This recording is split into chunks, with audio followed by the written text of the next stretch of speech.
छोटे से जंगल में बहुत सारे पशु पक्षी रहा करते थे। नाग नागिन काफी ज्यादा गुस्से में आ जाता है उसका बुलाने, उसका आवाज से। तभी नाग नागिन गुस्से में आकर उस काला कौवा को अपने जादू से उसको पत्थर बना देते हैं और वहीं पर एक मेढक भी आने लगते हैं और वहाँ नागराज के ऊपर वो जो मेढक भी चाप जाती है। तभी नागराज भी उस गुस्से में उनको बोलता है, अभी तुम्हें तेरी को बताता हूँ, तूने इतनी साहस तेरी ऊपर मेरे ऊपर चढ़ जा रहा है, अभी मैं तुझको बताता हूँ। तभी मेढक को भी नागराज ने अपनी शक्तियों से उसको भी पत्थर बनाने के लिए बोल देता है। फिर मेढक को भी अपने शक्तियों से उन मेढक को भी पत्थर बना देता है। फिर बना देने के बाद अपनी उसी समय वो अभी टुनटुनी चिड़िया आ जाती है और वो देखकर चौंक जाती है। मेढक को पत्थर देकर वो बुरी सी हालत उसकी हो जाती है। फिर अचानक उसके मुंह से जो फल था वो छूट जाता है।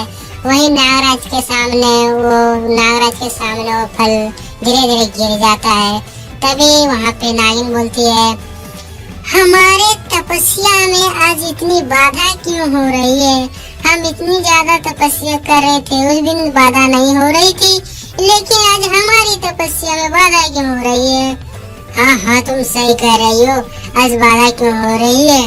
तभी टुनी चिड़िया बोलती है, मुझे माफ करना, मैं नहीं समझ पाया, आप लोग की तपस्या में थोड़ी दिक्कत हो गई। मैं मेढक को पत्थर दे के इस प्रकार मेरे फल को गिर गया, मेरे बच्चे भूखे, कृपया कर मुझे छोड़ दो, मुझे ना मारो मुझे। तभी वहाँ पर एक शिकारिया पहुँचता है और वो टुनी चिड़िया को मारने के लिए कोशिश करता है और वो टुनी चिड़िया को मारने ही वाला था। तभी वहाँ पे नागिन आने लगता है धीरे धीरे और उसे सबक सिखाने के लिए।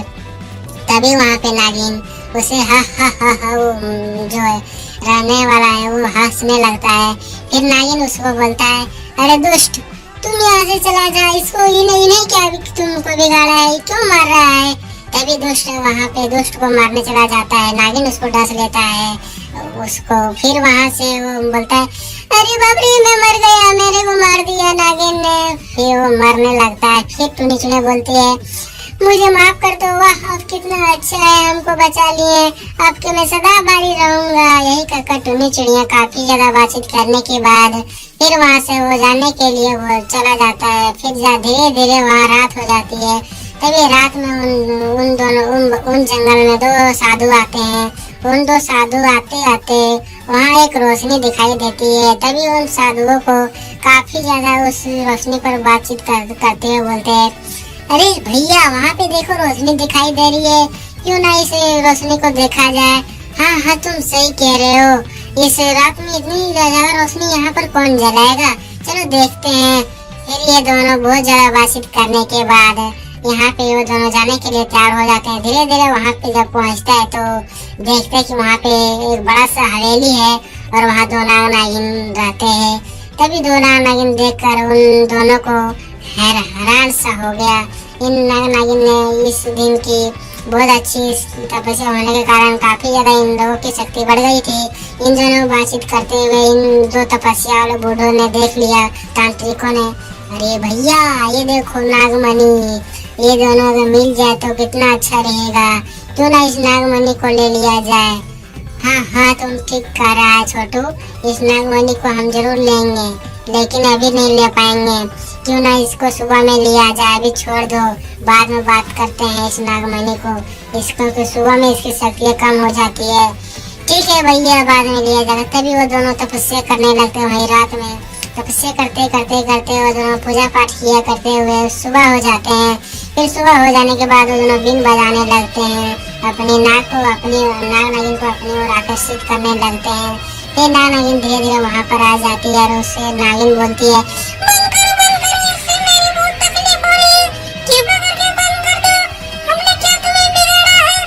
तभी वहाँ पे नाग गुस्सा और बोलता है, हमें तकलीफ मत दो वरना मैं तुझे मार डालूंगा।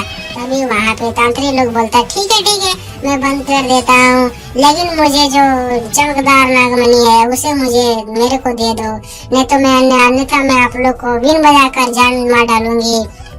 तभी नागिन बोलती है, अरे भाया मैं दे देता नागमणि, लेकिन मेरी नागमणि दे देने से आप लोग को मेरी जीवनी नहीं रहेगी, तो फिर नागमणि आप लोग को कैसे दे दूं मैं? फिर ये बातचीत करने के बाद साधु बोलता है, ठीक है, अगर नागमणि नहीं दे रहा तो मैं फिर से बीन बजाऊंगा, चाहे आप लोग जैसा हो, मर जाए, मेरे को तो नागमणि चाहिए। ये दोनों बोलते बोलते बहुत देर हो जाने के बाद साधु संत से बहुत ज्यादा भिड़ते हुए दोनों नाग नागिन फिर से बीन बजाने लगते हैं साधु जी। और सब बीन बजाते बजाते तभी वहाँ पे टुन्नी चिड़िया पेड़ पर सारी बातें और सारी ये सब देख रही थी। वहीं पे टुन्नी चिड़िया को एक समझ में आई कि क्यों ना उसके सारे साथियों को सब समझाया जाए और बुलाया जाए। तभी वहाँ पे वो चला जाता है और टुन्नी चिड़िया सारी बात चील और तोते को सारी चीज बताते हैं। और बताने के बाद फिर वो सब चारों तोते बाज चील सभी लोग वहाँ पे चला जाते हैं। फिर जाने के बाद वहाँ देखता है कि और वहीं उसके बाद टुन्नी वहाँ पे बाज आकर उसकी बीन को छीन लेता है साधु जी का। फिर बजाने ही उसका छूट जाता है। तभी वहाँ पे टुन्नी चिड़िया और तोता जा करके उस जो साधु ने पूजा की थी उस आग को वही साधुओं में फेंक देता है। तभी वो साधु दोनों ने, अरे बाप, ये तूने क्या किया, मेरे को मत जला, मेरे को मत जला, ये तूने क्या किया। ये दोनों फिर चलने आते हैं, दौड़ते दौड़ते भाग जाते हैं। तभी वहाँ पर उन दोनों नाग नागिन से बोलता है, अरे टुन्नी चिड़िया, तूने मेरी जान बचाई है, बोले तो मैं आज मैं कुछ देना चाहता हूँ, तूने मेरी जान बचा कर मैं तेरा सदा के लिए आभारी बना हुआ रहूंगा। तभी यह बोलकर उसे नागिनी बोलती है, हाँ हाँ टुन्नी चिड़िया, तूने मेरी जान बचाई है, बोलो तुम्हें क्या चाहिए, मैं देने के लिए तैयार हूँ। तुम्हारे से मैं तुम्हें जान छोड़कर काफी अच्छा किया था। तभी ये दोनों बहुत ज्यादा बात करने के बाद टुन्नी चिड़िया उससे बोलता है, अरे नाग जी, आप कुछ ना चाहिए हमें, कृपा करके आप सारे जो मेरे साथी जो है मेढक और मेरे काला कौवा, उनको जो आपने पत्थर बनाया है उनको कृपा करके फिर से जीवन दान दीजिए। हाँ दे दीजिए महाराज। और फिर वहाँ पे बाज भी बोलता है और तोता भी बोलता है। फिर बोलने के बाद वो दोनों नाग नागिन बोलता है, ठीक है, मैं देने के लिए तैयार हूँ, तुम लोग जैसा बोलेगा वैसा ही मैं करने के लिए तैयार हूँ। फिर से वो दोनों बहुत चीज बात हो जाने के बाद फिर वहाँ से जो मेढक को बना देता है, फिर से अपनी जीवन दान दे देता है और चील कौवे को भी जीवन दान दे देता है। फिर वो दोनों की खुशी हंसी जिंदगी सारे लोग रहने लगते हैं कि जंगल में। तो दोस्तों इस कहानी से क्या सीख मिला जरूर बताइए। वृंदावन के घने जंगल पे पक्षियों के झुंड में टूना अपनी माँ टुनिया, बाबा टुन्ना और भाई टुनटुन के साथ रहती थी। पक्षियों के झुंड के सारे पंछी आपस में खेलते थे, घूमते थे, बातें करते थे, लेकिन उन सब से अलग थी टूना। वो दिन भर सिर्फ भगवान कृष्ण का ही नाम जप करते थे और टूना को ऐसे देखकर सारे पंछी हंसते थे, उसे पागल समझते थे और उसको चिढ़ाते भी थे।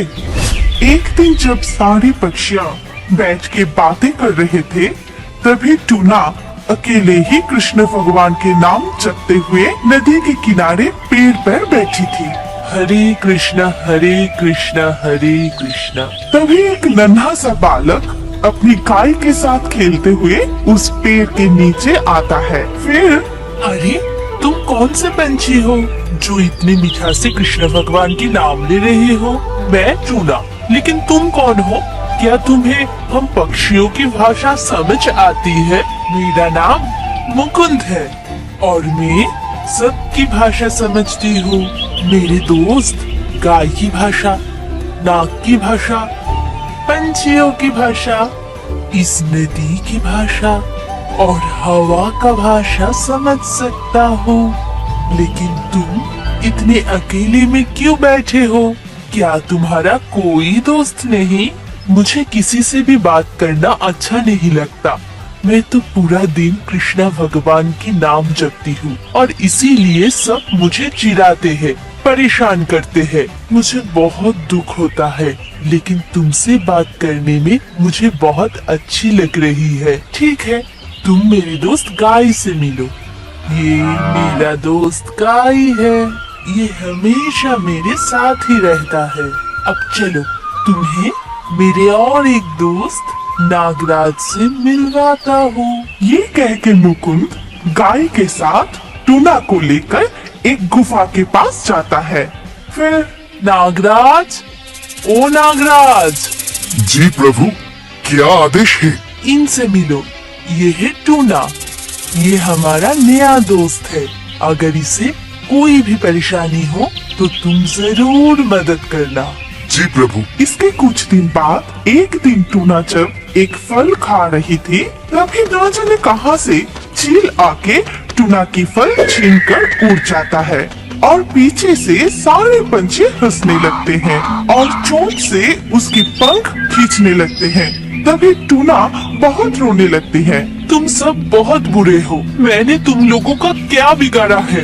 क्यों परेशान करते हो मुझे? टूना जितनी रोते हैं सब उस पे उतना ही हंसते हैं।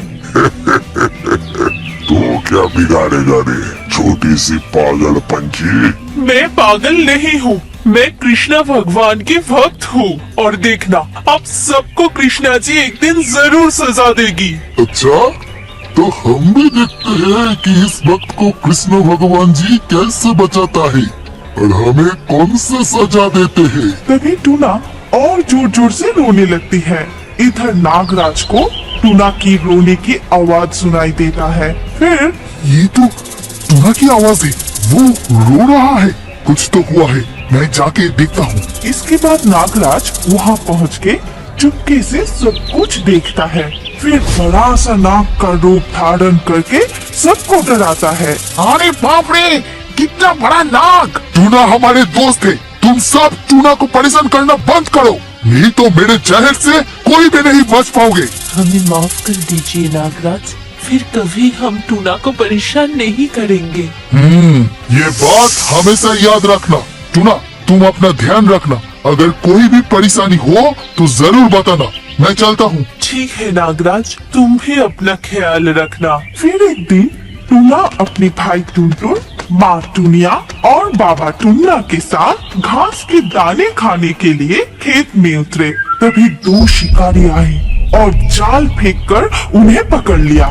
फिर सब डर के मारे चिल्लाना शुरू किया। बचाओ, बचाओ, बचाओ, हमें बचाओ, बचाओ। हे कृष्णा भगवान, हमारी रक्षा करो। इन शिकारियों ने हमें बंदी बना ली है। हमें बचाओ भगवान, हमारी रक्षा करो। जितना चिल्ला सकते हो चिल्लाओ, आज हमारे हाथ से तुम्हें कोई नहीं बचा सकता। तभी उस खेत में गाय भी घास खा रही थी और वो उन सबको पकड़ते हुए शिकारियों को देखा। तभी गाय दौड़ती हुई आई और अपनी सींग से जोर जोर से मारने लगी। अरे बाप रे, ये गाय कहाँ से आ गया? लेकिन ये अपने सींग से हमें मार क्यों रहा है? भागो यहाँ से, भागो! बाप रे बाप, ये गाय हमारा पीछा नहीं छोड़ रहा है। इधर मुकुंद आके जाल खोल के सबको मुक्त कर देता है। तभी तुम्हारा बहुत बहुत शुक्रिया मुकुंद, तुमने आज हमें बचा लिया। क्यों ना आते टूना, तुम तो मेरे दोस्त हो और जब एक दोस्त बुलाए तो दूसरा दोस्त उसको मदद करने कैसे ना आए। ठीक है, मैं अब चलता हूँ, तुम अपना ख्याल रखना और जब भी जरूरत पड़े जरूर बताना। इसके बाद मुकुंद और गाय वहाँ से चले जाते हैं। तब से टूना के दिन बहुत अच्छे से काटने लगे। कोई भी उसे परेशान नहीं किया। वो रोज मुकुंद, गाय और नागराज के साथ खेलती थी, बातें करती थी, बहुत खुशी खुशी रहती थी। लेकिन एक दिन टूना डरा हुआ मुकुंद की ओर भागा और वहाँ पहुँच के टूना जोर जोर से कांपने लगी। अरे क्या हुआ टूना, तुम इतने डरे क्यों हो? हाँ टूना, डरो मत, हमें बताओ क्या हुआ है। एक अजीब सा चीज हमारा पीछा कर रही है। जो पकड़ा गया वही मार रही है। कुछ पता नहीं ये क्या है, कहाँ से आई है। ये कौन सा चीज है प्रभु? तुम जाके देखो नागराज। ठीक है प्रभु। इसके बाद टूना और नागराज उधर जाके देखता है कि एक बड़ा सा भयंकर अजीब सी चीज सबके पीछे भाग रहा है। अगर किसी को भी पकड़ लेता है तो वो तुरंत मर जा रहा है। सब चिल्लाते हुए भाग रहा है, मर रहा है। ये देख के नागराज अपने मुंह से आग निकल के उस चीज को नष्ट करने की कोशिश की, लेकिन कुछ फल नहीं हुआ। वो चीज सबको पकड़ने के लिए भागने लगे। तभी नागराज आके मुकुंद से कहा, प्रभु वो चीज बड़ा ही अजीब है, मेरी जहर से वो मरा नहीं, मेरी आग से वो जला नहीं। अब क्या होगा प्रभु? मैं देखता हूँ, मुझे ही कुछ करना होगा। जरूर असुर कुल ने इस अजीब चीज को भेजा होगा। तुम क्या करोगे मुकुंद? तुम तो एक छोटे से बच्चे हो। इस तरह चक्र भी थक जाता है। मुझे भी माफ करना प्रभु, मैं भी नहीं कर पाया। पीती है, फिर सबको पवित्र जल पिलाती है। ये देख के उस अजीब सी चीज बहुत हंसता है। फिर वो जाके सबको पकड़ने लगता है, लेकिन किसी को भी कुछ नहीं होता है। तभी वो चीज थक जाता है और उदास होके खुशी खुशी रहने लगे। और उम्मीद थी गहरी दोस्ती। जंगल के बाकी पंछियों से वो ज्यादा मिलती जुलती भी नहीं थी। वो चारों बहुत ही सुंदर थी। जंगल के सारे पुरुष पंछियों ने उन चारों को बस देखते ही रहता था, उनसे दोस्ती करना चाहता था। लेकिन वो चारों पंछी अपने में ही खेलते थे, घूमते थे, बातें करते थे और इस वजह से जंगल के बाकी पंछियों ने उनको बहुत ही घमंडी समझते थे। सारी महिला पंछी उनकी खूबसूरती से जलती भी थे। एक दिन जब पॉपी, राया, नैन्सी और मुनिया जंगल में घूम रही थी, तभी जंगल के बाकी पंछी मिलकर बातें कर रही थी। तभी उनको देखकर टुन्ना ने बोला, अरे देखो देखो वो 4 पंछी। फिर मैक्स ईगल ने बोला, अरे हाँ, पॉपी को देखते ही मेरा तो होश ही उड़ जाता है और मुझे तो राया पसंद है। चलो उनसे थोड़ी बातें करते हैं। ये कह के मैक्स ने पॉपी को नाम से पुकारा और बोला, पॉपी पॉपी देखो मैं तुमसे दोस्ती करना चाहती हूँ। मैक्स की आवाज सुन के पॉपी कबूतर मुड़ के देखी और बोली, लेकिन मैं नहीं चाहती। क्यों नहीं चाहते? मैक्स में बुराई क्या है? कोई बुराई नहीं है, बस मैं नहीं चाहती। ये सुन के मैक्स को बहुत गुस्सा आता है और वो मन ही मन कहता है, इसकी इतनी घमंड, इसको तो सबक सिखाना ही पड़ेगा। और ये सब दूर पेड़ पर बैठी हुई अर्लोसरस देखती है और वो मयूरी से कहती है, तूने देखा मयूरी, मैं इस टुन्ना से दोस्ती करने के लिए बेचैन हूँ, लेकिन ये राया से दोस्ती करना चाहती है और राया की रहते मुझसे टुन्ना कभी दोस्ती नहीं करेगा। मुझे इस राया का कुछ करना ही होगा। तभी वहाँ उल्लू महाराज आता है और कहता है, नैन्सी तुम मुझे बहुत पसंद हो और इस जंगल का पंछी कुल के राजा होने के खातिर मैं तुम्हें रानी बनाने की प्रस्ताव देता हूँ। उल्लू महाराज की बातें सुनकर नैन्सी साली कहती है, मुझे माफ करना महाराज, आप मांसाहारी हैं और मैं कोई मांसाहारी से शादी नहीं कर सकती। क्या तुम्हारी इतनी साहस कि तुम मेरे प्रस्ताव मानने से इनकार कर रही हो? तुम्हें इसकी सजा जरूर मिलेगी। फिर उल्लू ने अपनी प्रजा को आदेश दिया, मेरे राज की पक्षी प्रजाओ, नंसी को पकड़कर सूली पे चढ़ाओ, ये मेरा आदेश है। तभी थियो कौवा, अल्बर्टो काकातुआ, मैक्स ईगल और टुन्ना मिलकर नैन्सी साली को पकड़कर ले जाते हैं। ये देखकर पॉपी कबूतर, मुनिया और राया मैकाओ विचलित होकर कहती है, नहीं नहीं, ऐसा मत कीजिए महाराज, नैन्सी को छोड़ दीजिए। लेकिन जब सब मिलके नैन्सी को सूली में चढ़ाने ही वाले थे, तभी अचानक से मुनिया उड़ते हुए आती है और खुद सूली पे बैठ जाती है और मुनिया को ऐसा करते देखकर सब चौंक जाती है। तभी नैन्सी चिल्लाती रोती हुई बोली, अरे तूने ये क्या किया मुनिया, क्यों किया? ऐसा नहीं करती तो वो सब तुम्हें मार देती। महाराज की प्रजा तुम्हें छोड़ने वाले नहीं थे और तुम मेरे सबसे प्यारे दोस्त हो। मैं खड़ी खड़े तुम्हें मरते हुए नहीं देख सकती थी, इसीलिए। ये कह के मुनिया ने दम तोड़ दी, लेकिन दम तोड़ते ही वो एक सुंदर सी परी बन गई और एक ऊंची खड़ी पहाड़ों के ऊपर जाके रुकी, जो किसी ने भी नहीं देख पाई।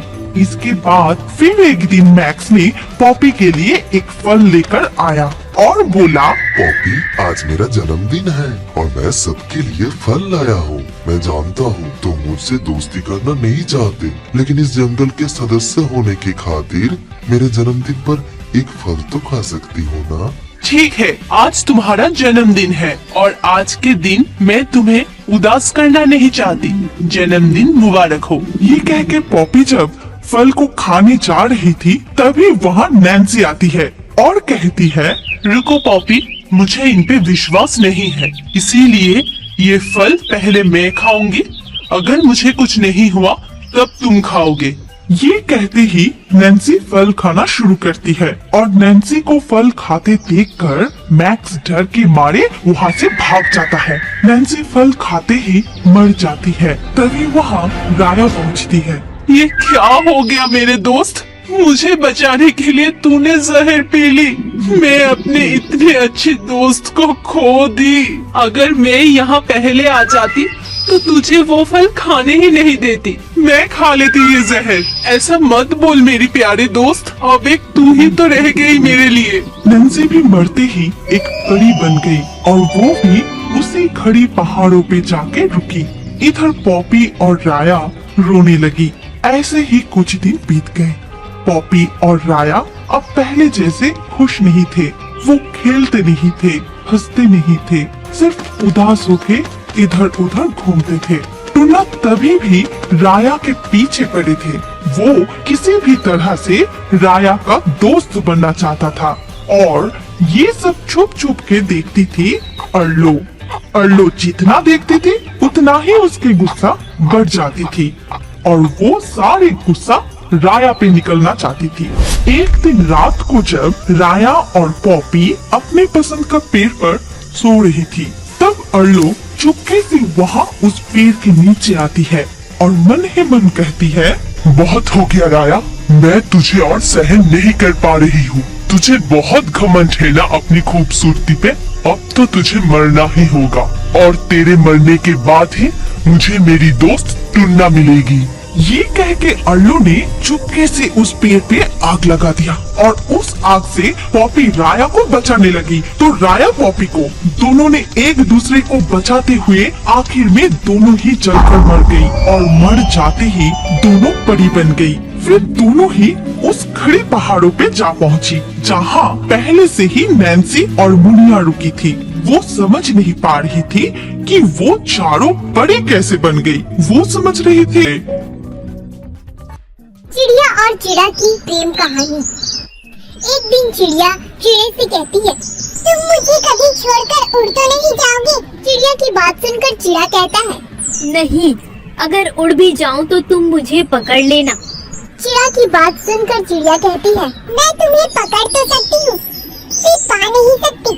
चिड़िया के मुंह से ऐसी बात सुनकर चिड़ा उसी वक्त अपने पर काट देता है और चिड़िया से कहता है, लो, अब मैं तुम्हें छोड़कर कभी भी कहीं नहीं जा पाऊंगा, इसलिए मैंने अपने पर काट दिए हैं। हम दोनों हमेशा एक दूसरे के साथ रहेंगे। इसी तरह दिन बीत रहे होते हैं। तभी एक दिन आंधी और तूफान के साथ ही बहुत ही तेज बारिश होने लग जाती है। चिड़िया उड़ने लग जाती है। तभी चिड़िया से कहता है, तुम उड़ जाओ, मैं उड़ नहीं सकता हूँ। चिड़िया की बात सुनकर चिड़िया कहती है, अच्छा ठीक है, अपना ख्याल रखना। इतना कहकर चिड़िया वहाँ से उड़कर चली जाती है। आंधी तूफान थम जाने के बाद जब चिड़िया वापस उस डाली पर आती है, वहाँ उसे चिड़ा की मृत शरीर मिलती है और ऊपर पत्ते पर एक चीज लिखा रहता है, जिसे चिड़िया पढ़ते हुए कहती है, काश तुमने एक बार तो कहा होता कि मैं तुम्हें छोड़कर नहीं उड़ सकती, तो मैं बारिश तूफान से पहले नहीं मरता। हेलो फ्रेंड्स, तो कैसी लगी आपको चिड़िया और चिड़े की प्रेम कहानी? प्लीज हमें कमेंट करके जरूर बताएं। अगर वीडियो पसंद आई हो तो चैनल को सब्सक्राइब, वीडियो को लाइक और कमेंट करना ना भूले। Thanks for watching.